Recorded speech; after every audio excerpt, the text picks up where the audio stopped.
I'm so cold. So very cold. There is no warmth left in this room. I suppose I should start at the beginning. It started about 2 weeks ago, back when I could still see the sun. I live alone. My parents kicked me out after I dropped out of high school. I always hated high school. The teachers, the kids, all of them. Every last one. They don't understand you, nor will they ever. Friends, I scoff at the idea. They're just people who act like they care, but turn around to stab you in the back.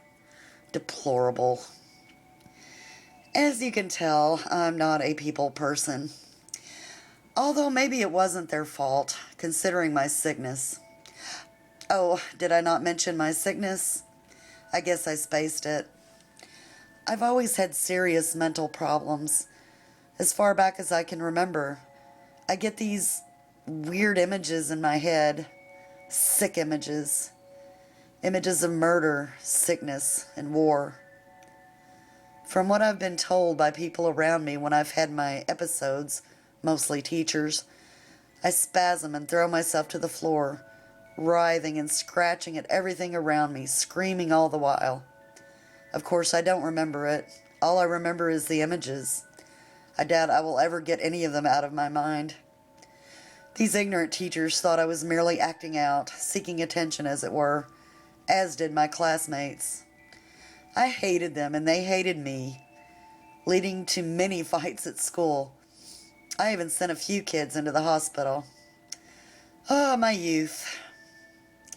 I live in a dingy rental home in the slums of an unimportant city. My parents don't visit me anymore, and none of my neighbors can stand being around me for more than a few moments. Nobody ever cared about me, and nobody ever will. And I'm content with that. Back to my current predicament. It was only last month when I saw a doctor about my episodes. He diagnosed me with a wide array of mental disorders, none of which I bothered to ask what they meant. All I knew was that I needed pills and he could give me some.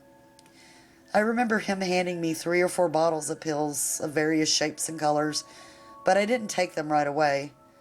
I waited, thinking maybe, just maybe, the images were caused by a troubled childhood and maybe I had matured out of it. But sure enough, in a few days they came back. Suicide, bombings, and genocide this time. My mind was filled to the brim with disturbing, haunting images. These were some of the worst yet. I was already sobbing in the fetal position by the time my mind comprehended that I might be able to stop this. I couldn't open my eyes. I didn't want to see anymore. I remember crawling on my side towards the bathroom, shakily standing up and spilling open my medicine cabinet, spilling the assorted products on the floor. I grasped blindly for the unfamiliar shape of pill bottles and soon found them. I ripped them open and threw them into my mouth, spilling many on the floor. I collapsed onto the cold tile, losing consciousness. This was a first. Then I woke up in my bed. I must have thought to myself that I got up and walked into bed. I just didn't remember it. Maybe.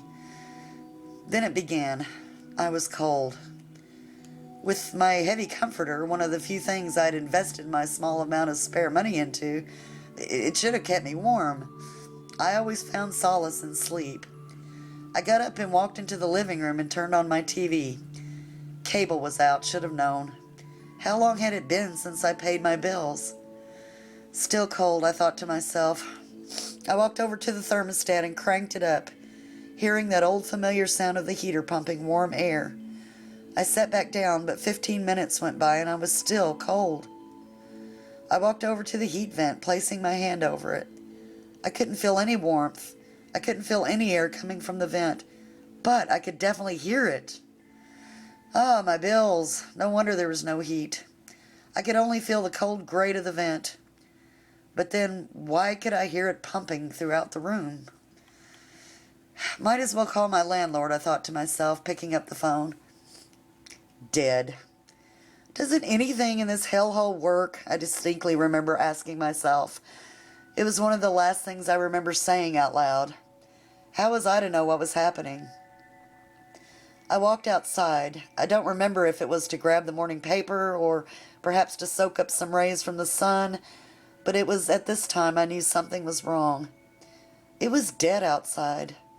I'm talking Sunday morning in the winter at 4 in the morning dead. There was no lights on in the houses, nobody walking outside, no noise. The silence was deafening, cliché as that sounds. I slowly walked back in, afraid to disturb the perfect silence by too loud of a step. I hadn't realized till I was back inside, but it was much colder outside than in. The rest of the day went per usual, watching DVDs for hours and reading. Only difference was the cold, which my best efforts I could not stop. Then I went to bed, one of the last moments of peace, even though there was no warmth to be had. The next morning I woke up against the blaring noise of my alarm clock. Work? No, much too cold. I put my hand on the dresser to turn the alarm clock off when I felt it. Searing pain in my palm. My hand lurched off the dresser, bits of flesh ripping off. Cradling my hand under my armpit for warmth, I looked at the dresser. It was covered in a fine layer of frost. No, it wasn't frost. It was too perfect. It was like ice. Like perfect ice. No cracks, no imperfections. Completely perfect ice.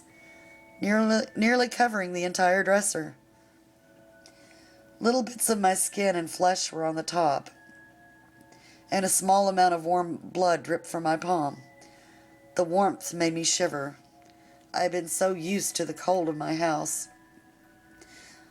Obviously, I was disturbed. I don't remember spilling a glass of water. No, definitely I hadn't.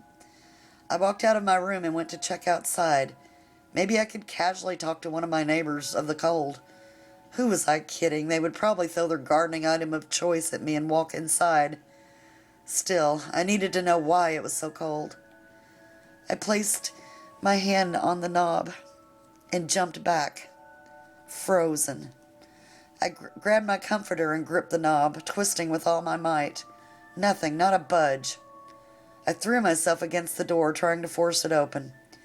Luckily, my poor run-down house had a pretty flimsy door. It flew open and I stumbled outside.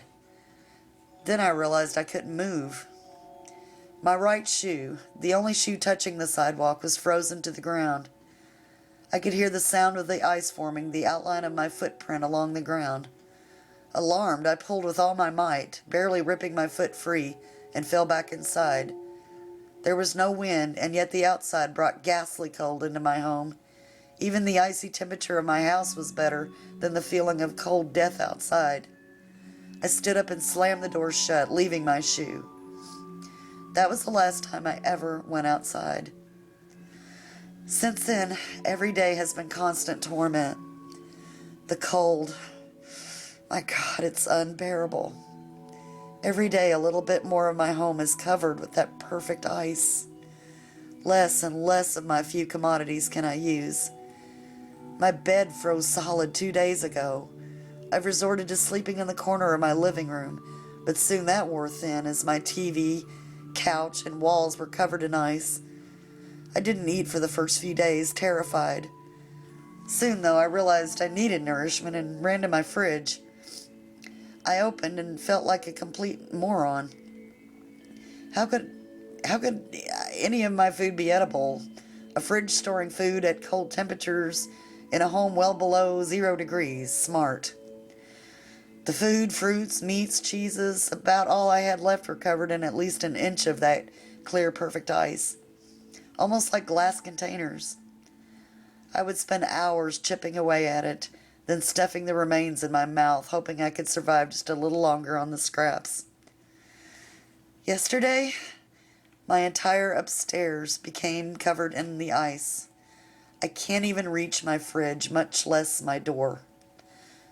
I gave up hope on human contact days ago. In the basement I fled, knowing I couldn't avoid it anymore. And finally, we've come to today. It's coating the stairs, and the walls around me are closing in with the ice. I stopped shivering long ago. Even my body realized that it's over. my body systems and organs shutting down one by one. So here I am, trapped in the last bit of my home, my world not covered in that perfect killer. I'm huddled into the fetal position, retelling this story again and again to myself. The ice is now literally just a few inches away. Huh. I never thought about it, but I've never actually watched the ice grow. It's just covering more space every time I check. I look down and see the ice at my toes. Clever. While I was busy thinking of the ice never moving, it moves. I'm fading in and out of consciousness. And every time I awake, I slip more and more into the cold embrace of death. Ha. I laugh mildly in my head at my ironic statement. My legs are now enveloped in the ice. At least there is no more running, no more trying to survive. I'm trying to smile, but the muscles in my face won't respond. The ice is now over my stomach and around my arms. I take solace in the fact that my eyes, and more so my mind, will be the last to go. Oh, now it's up to my chin. With the final movements of my eyes, I glance around at my glass coffin. So this is how it ends. My eyes fall back, looking straight ahead. No longer do I feel anything. The ice must be everywhere now. I'm suddenly remembering the time I sent a kid to the hospital in a 2-week coma. I pray to God that this is enough for St. Peter to reject my application into heaven. I hear hell is much warmer.